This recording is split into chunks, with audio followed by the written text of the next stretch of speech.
Push in নিয়ে চলমান উত্তেজনার মধ্যে দিল্লিতে তৃতীয় দিনের মতো আলোচনায় বসেছে বিজিবি ও বিএসএফ। অনুপ্রবেশকারী দাবিতে বাংলাদেশে বিএসএফ এর পুশ ইনের চেষ্টা নিয়ে ভিন্ন ভিন্ন অবস্থান জানাচ্ছে দুই পক্ষই।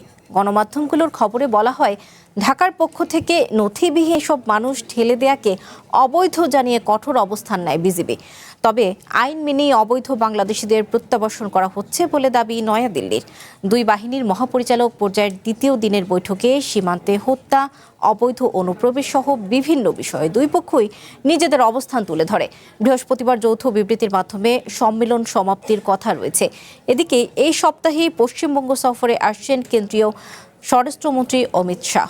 শুভেন্দু অধিকারীর নেতৃত্বাধীন বিজেপির সরকার গঠনের পর অমিত শাহের প্রথম এই সফরে সীমান্ত ও অভিবাসন সংক্রান্ত নানা ঘোষণা আসতে পারে বলে ধারণা করা হচ্ছে।